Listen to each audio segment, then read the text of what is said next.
Hey guys, it's Becky Bamboo again. Yes, I know. I am sorry. So it's still Monday, the 14th of September, 2015. I just got done. I did an hour on my treadmill, and I have increased my pace today.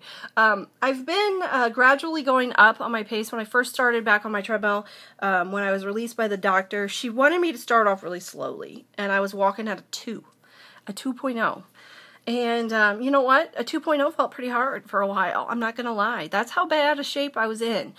So gradually over time, I've been kind of increasing it. And, you know, what I was told is, you know, do this, go slow.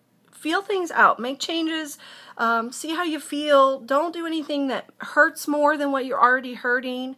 And, you know, definitely no running and that kind of stuff. You got to just walking. Walking and stretching is what I've been, you know, told to do. And so that's what I've been doing. So today I decided, let me back up. So the last week and a half, I've been walking at a 3.0. So I've increased by quite a bit. But I just feel like that for me is still pretty leisurely. I'm 5'10", and that's funny. I know I just talked about, I just did a video of how tall am I. I had to go to see my OBGYN just last week, and it was for a full, you know, annual physical, and they took my height, and so I'm 5'10". The last time that I had been measured was for a thing through my work, like a wellness thing, and the guy that did it was a total bozo, and he was a bozo, y'all, and so I don't really think he knew what he was doing very well. So he measured me at 5'9", and you know, I said that to the doctor last week. I said, I'm really confused about how tall I actually am, because, you know, not that long ago I was measured and I was 5'9", and now you tell me I'm 5'10". Am I 5'9" or am I 5'10"? He's like, you're 5'10". I don't know who measured you, but they didn't do it right. So 5'10". So I'm tall. So a 3.0 for me is still pretty leisurely. You know, I have a pretty long stride, and it makes a difference, right? So today I started off at a 3.0, and then at about 5 minutes in, I went up to a 3.5. Now, I know that's a big jump, but a 3.5 for me didn't feel uncomfortable. I should not say that. I should say it's not uncomfortable. I was breathing harder than what I do at a 3, but I think that's good. I felt like I was actually you know, getting somewhere today, feeling like that's more the pace I should be going. You know, I want to challenge myself some without hurting myself. So it's a fine line for me. I have pain all the time. So to define where's the, what causes more pain versus what is just normal pain is kind of a difficult place. So we'll see how I feel tomorrow, and I'll kind of judge from that. But you never know until you try, right? You don't know until you start doing something different. So so that's what I did. So 3.5, and I hit my 5K mark at 53 minutes, and I finished walking until I had completed my hour. So I gradually did my cool down from when I hit my 5K mark, and I ended up a total of 3.45 miles today in an hour. So that's definitely a big improvement over where I started at a 2.0. And I'm not going to lie, that 2.0 was hard for a long time. And so it goes to show that consistency really does pay off. And I'm really getting excited for myself for kind of getting back in the groove of things. And, you know, that's that helps you motivate yourself when you're seeing changes in positive direction, and you realize that you're pushing yourself just enough that your body's reacting in a positive way to it, but yet you're not overdoing it and hurting yourself. So good things. I don't know about anybody else, but while I'm on a treadmill, I tend to kind of get lost in my thoughts. You know, an hour on a treadmill is a long time, and there's just not a lot to look at. I'm in my basement. There's just nothing to look at except for a bunch of shit that needs to get hauled out, as far as I'm concerned. You know, my husband is a big-time pack rat, so I just look around, and the whole time all I think about, if I focus too much on it, is I just get mad about how much crap is in there. But anyway, so I was kind of lost in my thoughts, and what I find is sometimes I get fixated on a certain point. It might be something on the treadmill. It might be something off, in front of me. Like if I'm at the gym, I might get fixated on a TV show or, just one point that I tend to like just be staring at. And at times I don't even realize I'm really doing it until like later. And I go, oh wow, I've been really like staring at that for a while. So today I got fixated on the word start, the big green start button on my treadmill. And this is going to be kind of cheesy and kind of deep, but I want to talk about it because I keep seeing this. I keep seeing this on Facebook groups. And it's starting to just like, I'm almost getting perturbed by it because I just don't know what is in people's heads here. So we have so many, acronyms that we use in this community for, WLS, weight loss surgery, and NSV, non-scale victory, and PMA, positive mental attitude. And we have so many different like little things that we do. And I was just found myself staring at that start button, and all of a sudden this weird little acronym popped in my head. And maybe I've seen it somewhere before, or maybe I've heard somebody say it before, but it kind of rang true for me because I've just been getting irritated at these groups I've been seeing. And so it was sprint towards achieving realistic transformation. So S.T.A.R.T, sprint towards achieving realistic transformation. What I keep seeing, this is what I keep seeing. Hi, my name's so-and-so. I'm so many years old. I just had my gastric bypass 3 weeks ago, and I haven't lost any weight, and so I failed. And, it's like people coming on, and I don't know if it's like a cry for help or if it's like they truly believe that they failed at 3 weeks post-op, or I don't know what's going on. But it makes me go, are these people not focusing on realistic, achievable transformation in a certain time period? We can't lose all of our excess weight in the first month post-op for multiple reasons. Number one, our skin would look terrible. First of all, I mean, seriously, think of how bad your skin would look if it didn't have time to react to weight loss. Number two, what would we have learned from losing that much weight so quickly? Like if I had lost 200 pounds in a month or 2 months, I wouldn't be sitting where I am today. I'll tell you where I would be. I would be 400 pounds again is where I would be.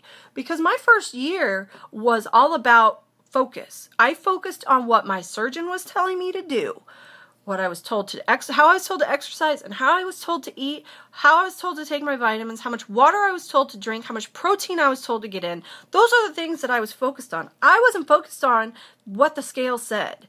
And maybe I'm the exception to the rule on this, but I didn't start off with a goal weight in mind.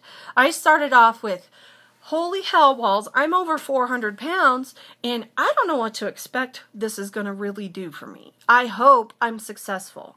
All I know is that I'm going to focus and do what I'm told to do. And in the end of the day, hopefully this pays off.